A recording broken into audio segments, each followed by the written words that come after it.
¿Qué eres sino la visión de la noche? Todo lo nocturno te pertenece. Invitas a los espléndidos banquetes de los sueños y a las no menos espléndidas vigilias de la realidad. Viajas con el hombre y la mujer como si fueras la llama de sus ojos, el bordón de su felicidad o el humo espeso de los amaneceres. Para ti, madre del dolor, solo hay gloria y pesar.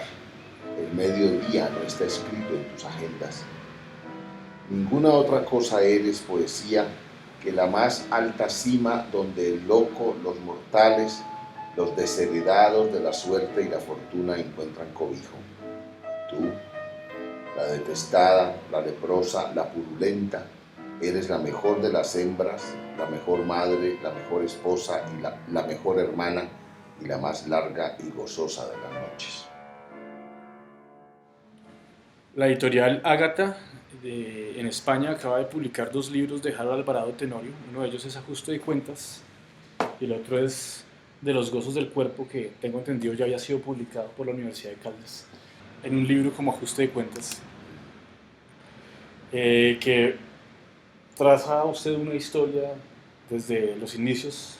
De hecho hace todo el panorama literario y poético de aquí de Colombia. Y se dice, de hecho en el prólogo lo dice Antonio Caballero, que es un libro rencoroso.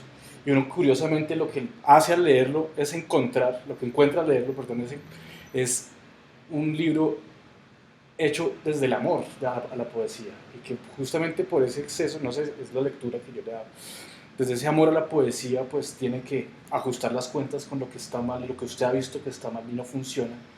Y en cierta forma llamado el clientelismo poético. ¿Dónde surge el clientelismo poético en Colombia? ¿Cuándo surge especialmente? ¿Cuándo se empieza a dar ese...? Yo pienso que la corrupción con la poesía comienza en Colombia con el Frente Nacional.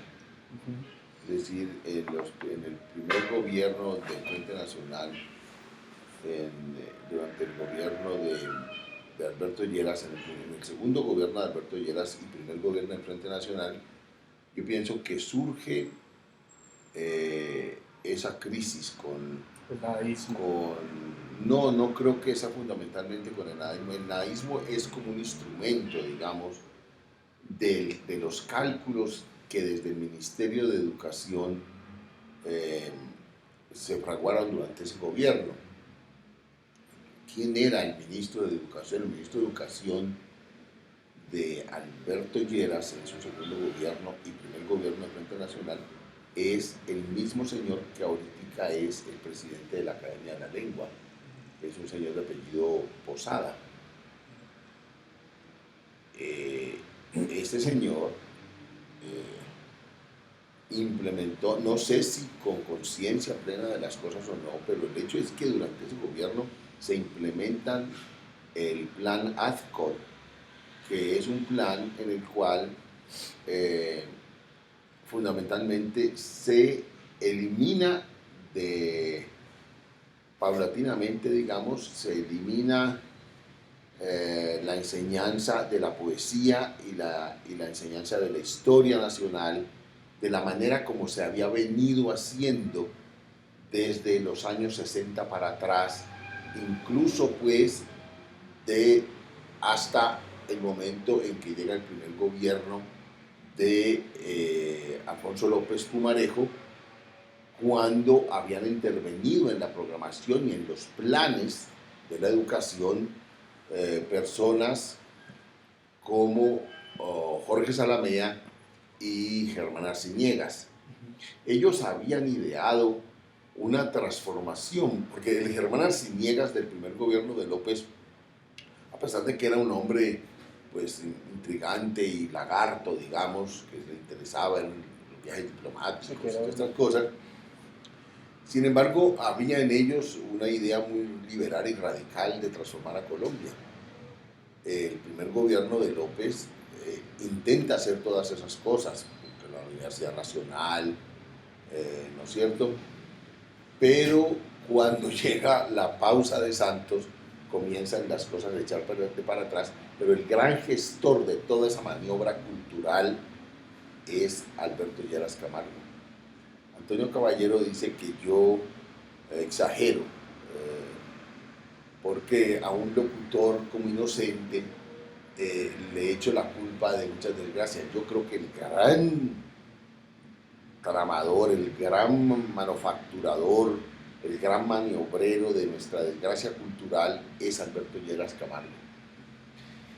Porque él controla el país por 50 años y él era un hombre sumamente culto, por supuesto que lo era, tenía una prosa muy fluida, pero es una prosa tramposa y es una prosa y un ejercicio ideológico muy desagradable para con nuestra cultura. No puedo entrar a juzgar, digamos, también podría entrar a opinar sobre los planes, tanto en la cultura, tanto en la justicia como en el trabajo, como en muchas cosas, pero es que él controló no solamente los gobiernos, los dos gobiernos de López, sino que también intervino en el gobierno de Santos y luego, pues por supuesto, en la crisis de la violencia y luego en la reestructuración y en la formulación y en la creación de esa cosa, esa componente que se llamó el Frente Nacional.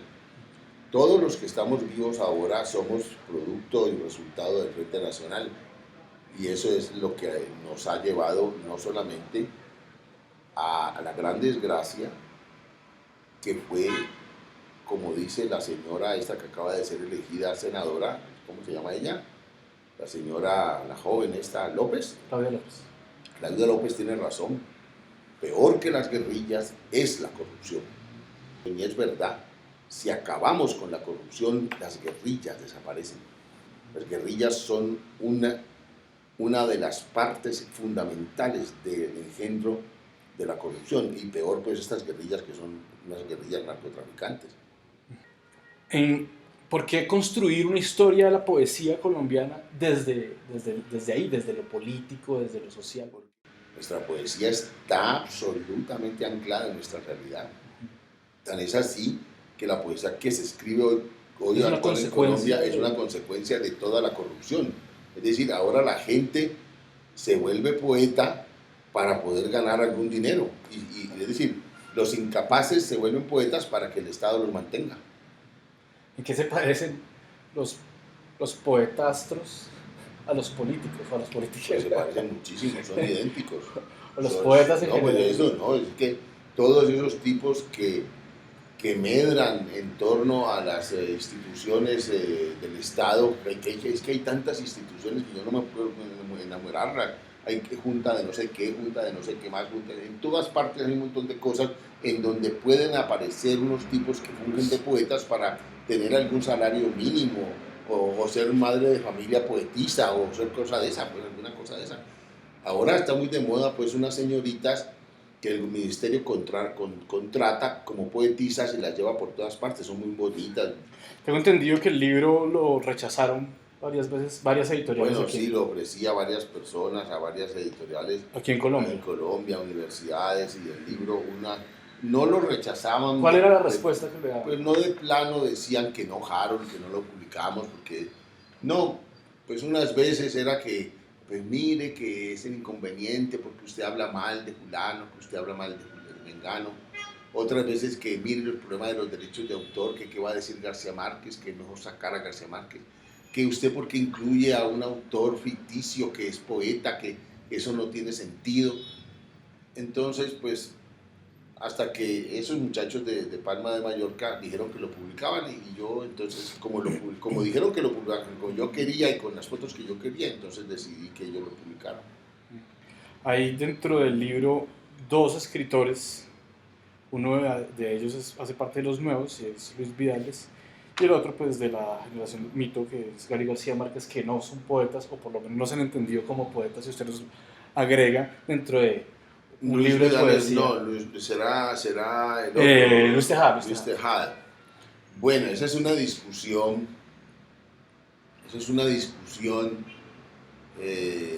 que se hace entre la gente que opina qué es la poesía y qué no es la poesía. A mí me parece que la poesía está en todas partes. Lo que pasa es que hay que catalogarla. Claro, cuando llegamos a los niveles de Valencia, cuando llegamos a los niveles de León de Greiff, cuando llegamos a los niveles de los textos de García Márquez o de el que usted menciona, ¿cómo se llama? Pues, de Tejada, por ejemplo, ¿cómo no vamos a decir que no es poesía ese impresionante texto en el cual Tejada dice que no muera Lenin?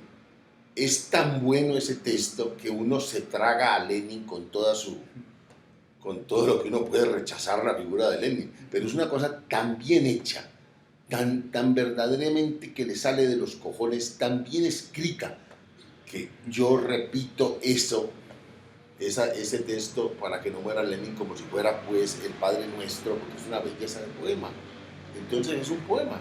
Ahora que hablaba... No me diga, digamos, los textos que yo pongo de García Márquez, por ejemplo, ese texto de García Márquez además escoge la saga. Sobre la vaina de las bananeras, por ejemplo, es impresionante. El ritmo en que mantiene eso, ese ritmo en que esos trenes van andando, eso es inolvidable, es como una película no sé, de Rossellini, como Roma città aperta, una cosa de esa índole, ¿sí?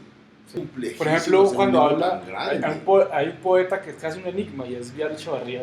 Vidal Echevarría es un poeta raro, un poeta que nadie ha estudiado porque casi no se consiguen ni los libros. Yo, por ejemplo, no he tenido acceso a los libros de Vidal, solamente he tenido referencias de Vidal, y porque un amigo mío que se llama el poeta Fernando Arbeláez me hablaba de él y decía cosas increíbles de él, inclusive lo cito.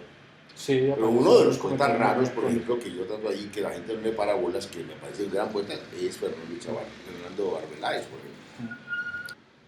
Uno de los escritores que están acá, unos que, digamos, si eso se tratara de un examen médico, ya estarían al borde casi de la muerte o ya estarían en la defunción total.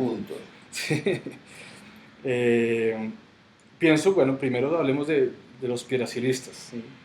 Eduardo Carranza no... Bueno, Eduardo, es que el problema con Eduardo es que Eduardo es un poeta muy débil desde el punto de vista... Ahora vamos a decir lo que hay que decir. Eduardo hay que compararlo es con los poetas de su tiempo, pero no con los poetas colombianos de su tiempo, porque vuelvo y le repito, la poesía colombiana no está inscrita en las fronteras de Colombia, sino que hay que ponerlo a jugar en todos los estadios. Entonces, ponga usted a Eduardo a jugar con quién. Acuérdese de la época de Eduardo, acuérdese de la edad de Eduardo, y con quién tiene que jugar. Tiene que jugar con quién. Con Neruda, con Parra, con Sabines. No, pues... Entonces el pobre queda donde. Sí. Ahí está. Y se convierte en un escritor un señor de un pueblerino, un señor de... Un invento de la HJCK. Bien, escritor de boleros, ¿no? Haciendo. Usted en el libro pone a Eduardo Carranza, o sea, lo por debajo un poco como poeta, pero lo llama bolero, o uno entiende que lo está tratando como bolerista, un autor de boleros. Bueno, pues yo creo que los poemas de Carranza tuvieron éxito como poemas en la medida en que eran el equivalente del bolero en la época. Es decir, el equivalente sentimental, digamos, aunque pues muchos boleros quizás superen de alguna manera los poemas de Carranza. Yo creo que muchos boleros son mejores que los poemas de Carranza. Yo creo que mejores que Teresa, en cuya frente el sol empieza, son mejores muchos poemas de Vargas o de Pedro Infante. Eduardo Cote Lamus, en ese diagnóstico... Pero Eduardo Cote Lamus es una cosa también, pues no sé si lamentable o no, pero Eduardo Cote Lamus... ¿Usted asegura que es uno de los peores libros escritos en... Bueno, pues es que Eduardo Cote Lamus era un político conservador que escribía versos, pues. Y además el pobre pues se aplicaba académicamente a ver cómo sobresalía. Yo pienso que él cometió una equivocación. Él, lo que le gustaba era la política, quería ser gobernador, quizás quería ser presidente también. Y claro, en la época en que él vive en España, imagínese usted, le toca encontrarse con esos 4 nicaragüenses maravillosos, y luego estaban pues los otros, Jaime Gil, Barral, él los conoció a todos los tipos. Eso era lo que estaba cociéndose en esa época.